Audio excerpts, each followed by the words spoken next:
Kita masuk di bab 20, pengorbanan dalam menciptakan kebiasaan baik. Kebiasaan menciptakan landasan untuk penguasaan sesuatu. Dalam catur, baru setelah langkah-langkah dasar bidak-bidak catur menjadi otomatis, seorang pemain dapat berfokus pada permainan di tingkat berikutnya. Tiap keping informasi yang tersimpan dalam ingatan membuka ruang mental untuk pemikiran yang lebih sulit. Ini berlaku untuk proyek apapun. Ketika sangat mengetahui gerakan-gerakan yang sederhana sehingga dapat melakukannya tanpa berpikir, Anda bebas untuk memberikan perhatian pada bagian-bagian di tingkat yang lebih tinggi. Dengan cara ini, kebiasaan menjadi tulang punggung dalam proses peraihan kesempurnaan. Kendati demikian, manfaat yang kita peroleh dari kebiasaan bukan tanpa pengorbanan. Pada awalnya, tiap perulangan mengembangkan kefasihan, kecepatan, dan keterampilan. Namun setelah itu, ketika kebiasaan menjadi otomatis, Anda menjadi kurang peka terhadap umpan balik. Anda terjerumus ke dalam perulangan tanpa dipikir. Kita jadi lebih mudah membiarkan kesalahan terjadi. Kita mampu menghasilkan kesalahan yang cukup baik secara autopilot. Anda berhenti berpikir tentang cara melakukannya secara lebih baik. Sisi positif kebiasaan adalah kita dapat melakukan sesuatu tanpa berpikir. Sisi negatif kebiasaan adalah Anda menjadi terbiasa melakukan sesuatu dengan cara tertentu dan berhenti memperhatikan kesalahan-kesalahan kecil. Anda beranggapan terus menjadi lebih baik karena makin berpengalaman. Dalam kenyataan, Anda hanya memperkuat kebiasaan Anda saat ini, bukan menjadikannya lebih baik. Sesungguhnya, ada penelitian yang menunjukkan bahwa begitu suatu keterampilan berhasil dikuasai, biasanya sejalan dengan waktu ada sedikit penurunan performa. Biasanya penurunan performa yang kecil ini tidak membuat orang khawatir. Anda tidak memerlukan sistem yang terus-menerus memperbaiki cara untuk menggosok gigi, menyikat tali sepatu, atau menyeduh teh. Dengan kebiasaan-kebiasaan seperti ini, cukup baik biasanya berarti cukup baik.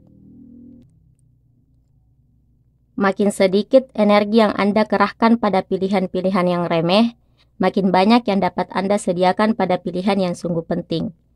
Namun, ketika ingin memaksimalkan potensi dan meraih performa tingkat tinggi, Anda memerlukan pendekatan yang lebih beragam.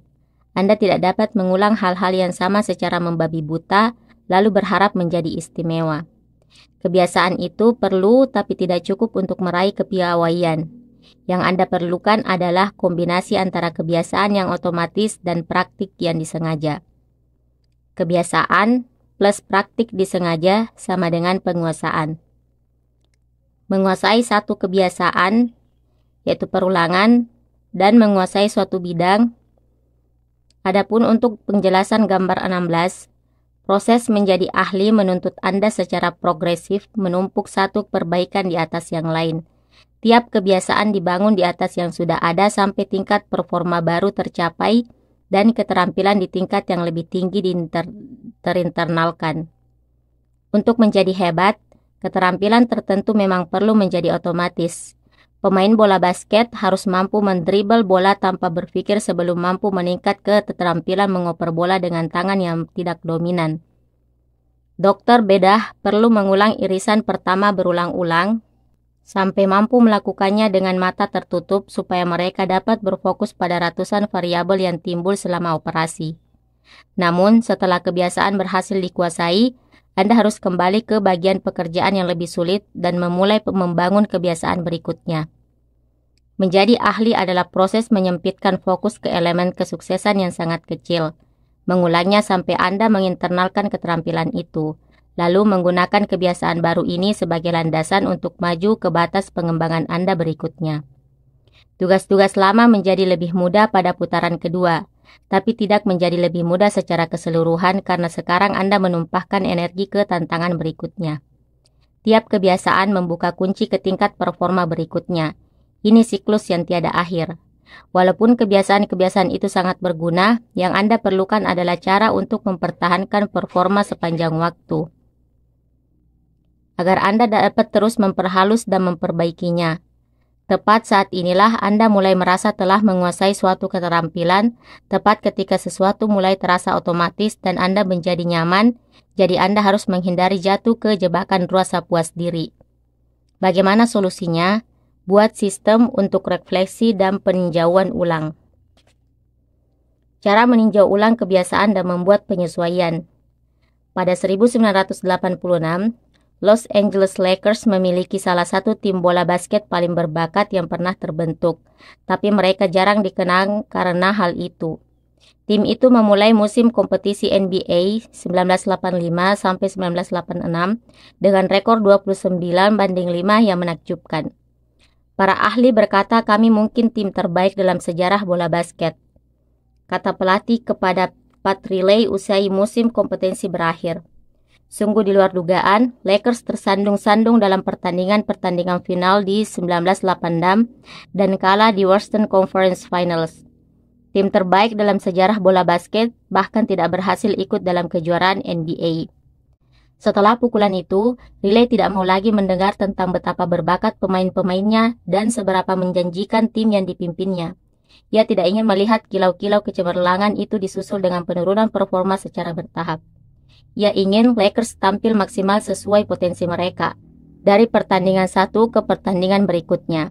Pada musim panas 1986, ia menciptakan rencana kerja yang akan ia kerjakan, sistem yang ia sebut Program Career Best Effort atau CBA. Ketika pemain baru bergabung dengan Lakers, jelas Riley, kami melacak statistik bola basket mereka sampai ke tingkat SMA. Saya menyebutnya taking their number. Kami mencari alat ukur yang akurat tentang apa yang mampu dilakukan oleh seorang pemain, lalu membentuknya agar sesuai dengan rencana kami untuk tim, berdasarkan pandangan bahwa ia akan mempertahankan lalu meningkatkan rata-ratanya. Setelah menentukan garis dasar tingkat performa seorang pemain, Riley menambahkan langkah kunci. Ia meminta tiap pemain memperbaiki output dengan sekurangnya 1% selama musim pertandingan. Kalau mereka sukses, itu akan menjadi CBA atau Career Best Effort. Mirip British Cycling, tim yang kita bahas di bab 1, Lakers mengejar performa puncak dengan menjadi sedikit lebih baik setiap hari. Riley berhati-hati dengan menegaskan bahwa CBA tidak hanya terkait dengan titik-titik atau statistik, melainkan tentang mengerahkan upaya terbaik secara spiritual, mental, dan fisik. Para pemain mendapat kredit ketika membiarkan lawan berlari mendekat ketika pemain itu tahu bahwa wasit akan meniup peluit karena foul, diving sewaktu mengejar bola lepas, mencoba merebut bola kembali entah berhasil atau tidak, membantu teman satu tim ketika pemain yang ia kawal sudah melewatinya, dan perbuatan-perbuatan kepahlawanan kecil lain. Sebagai contoh, Magic Johnson, pemain bintang Lakers pada musim itu mempunyai 11 poin, 8 rebound, dan 12 assist, dan 5 turnover dalam suatu pertandingan. Magic juga memperoleh kredit untuk kepahlawanan kecil dengan diving setelah kehilangan bola. Akhirnya ia bermain dengan total 33 menit dalam pertandingan imajinernya. Angka-angka positif 11 plus 8 plus 12 plus 2 plus 1 di total menjadi 34. Kemudian kami menguranginya dengan 5 turnover, 34 dikurang 5 menjadi 29. Akhirnya kami membagi 29 dengan 33 menit yang dimainkan. Angka CBA Magic adalah 879. Angka ini dihitung untuk semua pertandingan yang dimainkan oleh seorang pemain, dan CBA rata-rata yang harus ditingkatkan 1% oleh seorang pemain selama satu musim kompetisi. Riley membandingkan CBA terkini tiap pemain dengan tidak hanya performa yang sudah berlalu, tapi juga CBA pemain lain dalam liga. Riley membandingkan CBA terkini tiap pemain dengan tidak hanya performa yang sudah berlalu, tapi juga CBA pemain lain dalam liga. Sebagaimana kata Riley, kami memeringkat anggota tim bersama lawan di liga yang bermain di posisi sama dan memiliki definisi peran yang hampir sama. Penulis artikel olahraga Jackie McMullen mengatakan, Riley mengumumkan atlet terbaik dalam liga dengan cetak tebal di papan pengumuman tiap minggu dan mengukur mereka terhadap pemain-pemain yang setara di kelas yang sama. Pemain yang solid dan andal umumnya memperoleh skor 600-an, sedangkan pemain elit memperoleh skor sekurangnya 800. Magic Johnson yang menghasilkan 138 triple-double selama karirnya sering mendapat nilai lebih dari 1000. The Lakers juga menekankan kemajuan tahun demi tahun dengan membuat perbandingan historis atas data CBA. Kata Riley, kami membandingkan November 1986 dengan November 1985, lalu menunjukkan kepada pemain apakah mereka menjadi lebih baik atau lebih buruk pada poin yang sama dalam musim kompetisi sebelumnya. Kemudian kami menunjukkan angka performa masing-masing untuk Desember 1986 yang dibandingkan dengan hasil November. Lakers menerapkan CBA pada Oktober 1986. 8 bulan kemudian, mereka menjadi juara NBA. Tahun berikutnya, Pat Riley mengantar tim ke gelar juara berikutnya dengan menjadikan Lakers tim pertama dalam 20 tahun yang memenangi kejuaraan NBA berturut-turut. Setelah itu ia berkata, mempertahankan upaya adalah hal penting untuk proyek apapun. Cara meraih kesuksesan adalah dengan belajar melakukan sesuatu dengan benar, lalu melakukannya dengan cara yang sama setiap hari. Program CBA adalah contoh utama kekuatan refleksi dan peninjauan ulang. Pemain-pemain Lakers memang berbakat. CBA membantu mereka mendapatkan apa yang mereka miliki secara maksimal dan memastikan kebiasaan-kebiasaan mereka terus membaik, bukannya menurun. Refleksi dan peninjauan ulang memungkinkan perbaikan jangka panjang atas semua kebiasaan karena membuat Anda menyadari kesalahan Anda dan membantu Anda mempertimbangkan cara-cara yang mungkin untuk memperbaiki. Tanpa refleksi, kita bisa mencari-cari alasan, membuat rasionalisasi, dan berbohong pada diri sendiri. Kita tidak memiliki proses untuk menentukan apakah performa kita naik atau turun dibanding mereka. Juara di semua bidang menggunakan bermacam-macam cara untuk refleksi dan peninjauan ulang, dan proses itu tidak harus rumit. Perali Kenya Eliud Kipchoge adalah salah seorang pelari maraton terhebat sepanjang masa dan meraih medali emas Olimpiade. Ia masih membuat catatan atas setiap latihan yang ia baca lagi setelahnya, untuk mencari bagian-bagian yang dapat ia sempurnakan. Begitu pula pemenang medali emas Katie Ledecky mencatat kebugaran pada skala 1-10 dan menyertakan catatan tentang apa yang ia makan serta seberapa baik ia tidur. Ia juga menyimpan catatan waktu yang dibuat oleh perenang-perenang lain. Pada tiap akhir pekan, pelatihnya ikut membaca catatannya dan menambahkan saran. Ternyata tidak hanya atlet, ketika pelawak Chris Rock menyiapkan materi baru, ia tampil dulu di klub-klub kecil sebanyak belasan kali dan menguji ratusan lawakannya. Ia membawa catatan ke panggung dan mencatat bagian mana yang berhasil dan bagian mana perlu diperbaiki. Beberapa baris lawakan yang betul-betul sukses dan bertahan akan membentuk tulang punggung pertunjukan berikutnya. Saya kenal eksekutif dan investor yang mempunyai jurnal keputusan, Decision Journal, tempat ia mencatat keputusan-keputusan penting yang dibuatnya tiap minggu, mengapa ia membuatnya dan hasil apa yang diharapkannya. Ia meninjau ulang pilihan-pilihan pada akhir tiap bulan atau tahun untuk melihat di mana ia melakukan kesalahan. Perbaikan tidak hanya tentang membentuk kebiasaan, tapi juga tentang menyempurnakannya.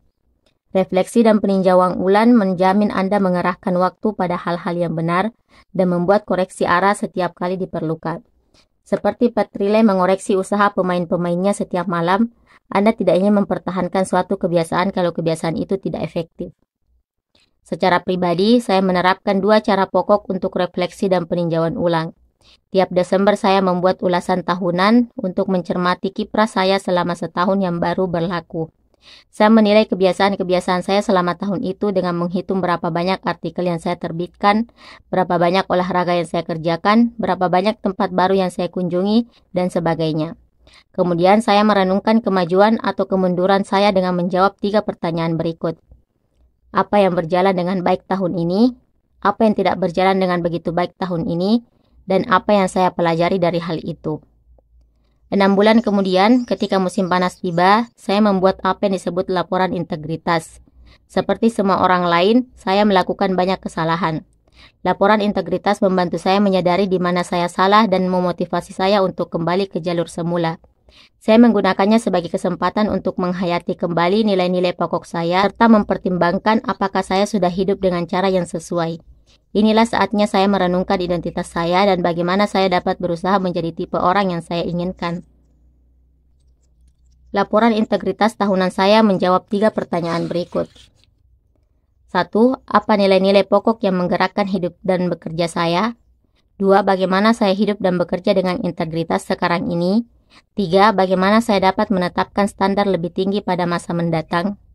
Kedua laporan ini tidak memakan waktu lama, hanya beberapa jam setiap tahun, tapi merupakan saat-saat yang sangat penting dalam rangka menyempurnakan. Laporan-laporan ini mencegah penurunan bertahap yang terjadi ketika perhatian saya berkurang. Laporan-laporan ini menjadi pengingat tahunan untuk meninjau kembali identitas yang saya dambakan dan mempertimbangkan bagaimana kebiasaan-kebiasaan saya membantu saya menjadi sosok orang yang saya inginkan. Laporan-laporan itu menunjukkan kapan saya harus mengupgrade kebiasaan saya dan mengambil tantangan baru, serta kapan saya harus berjuang keras lagi, serta berfokus pada hal-hal mendasar. Refleksi juga dapat memberi kita perspektif yang benar. Kebiasaan sehari-hari berperan besar karena struktur yang kompleks tapi terlalu mencemaskan pilihan sehari-hari itu, seperti melihat diri dalam cermin pada jarak yang terlalu dekat. Anda dapat melihat setiap cacat dan melupakan gambaran yang lebih besar. Umpan baliknya bisa terlalu banyak. Sebaliknya, tidak pernah meninjau ulang kebiasaan sama seperti tidak pernah bercermin. Anda bisa tidak menyadari kesalahan-kesalahan yang mudah diperbaiki. Noda kecil pada kemeja Anda, sisa makanan pada gigi Anda, umpan baliknya bisa terlalu sedikit. Refleksi dan peninjauan ulang secara berkala itu seperti bercermin pada jarak mengobrol yang normal.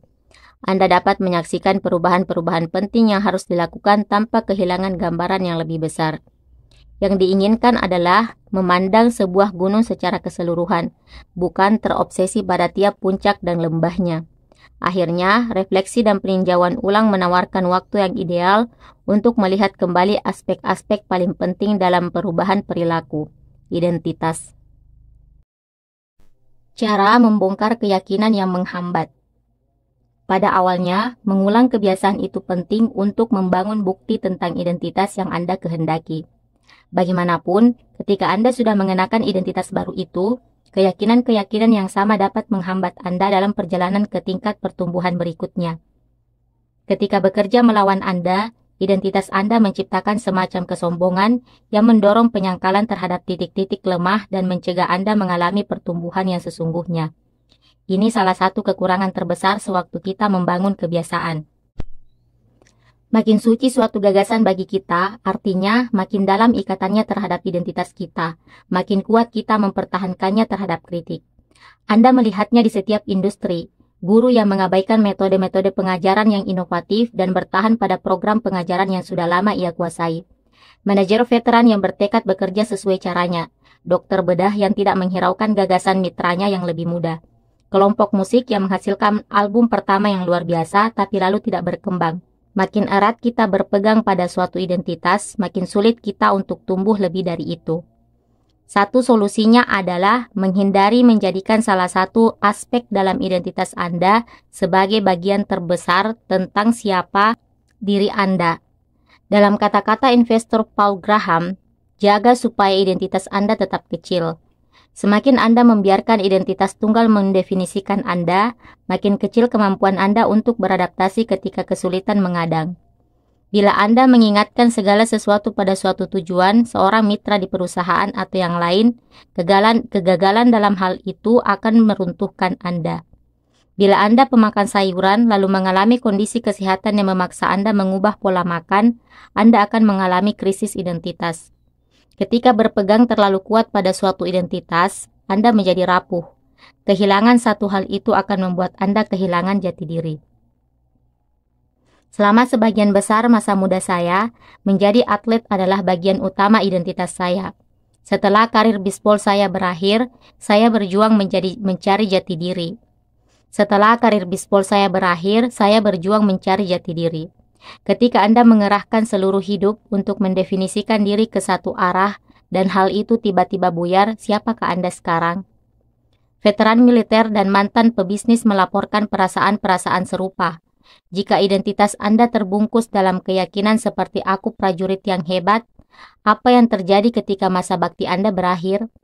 Bagi banyak pengusaha, identitas mereka kurang lebih di sekitar kalimat aku sang CEO atau aku sang pendiri. Bila Anda menghabiskan semua waktu terjaga Anda untuk bisnis, apa yang akan Anda rasakan setelah menjual perusahaan itu? Kunci dalam mitigasi kehilangan identitas ini adalah mendefinisikan ulang diri Anda sedemikian sehingga Anda harus mempertahankan aspek-aspek penting identitas Anda, bahkan jika peran khas Anda berubah. Aku seorang atlet menjadi aku tipe orang yang bermental tangguh dan menyukai tantangan fisik. Aku prajurit yang hebat berubah menjadi aku tipe orang yang disiplin, dapat diandalkan, dan hebat dalam tim. Aku seorang CEO berubah menjadi aku tipe orang yang membangun dan menciptakan sesuatu. Bila dipilih secara efektif, identitas dapat menjadi luwes, bukan rapuh. Seperti air mengalir melewati rintangan, identitas Anda menyesuaikan diri terhadap situasi, bukan menentangnya. Berikut kata mutiara dari Tao Te Ching yang mewadahi gagasan tadi dengan sempurna. Manusia terlahir dalam keadaan lunak dan lentur. Ketika mati mereka keras dan kaku. Tumbuhan terlahir lembut dan luas. Ketika mati mereka rapuh dan kering. Jadi siapapun yang kaku dan tidak luas adalah pengikut kematian. Siapapun yang lembut dan lentur adalah pengikut kehidupan. Yang keras dan kaku akan dipatahkan, yang lunak dan lentur akan menang. Lao Tzu. Kebiasaan memberikan sejumlah manfaat, tapi sisi negatifnya adalah dapat mengunci kita pada pola pikir dan bertindak yang sudah ada, bahkan meskipun dunia sekitar terus berubah. Tidak ada yang permanen. Hidup senantiasa berubah. Anda perlu secara berkala memeriksa kembali untuk melihat apakah kebiasaan dan keyakinan lama masih bekerja bagi Anda. Tidak memiliki kesadaran diri adalah racun. Refleksi dan peninjauan ulang adalah obatnya.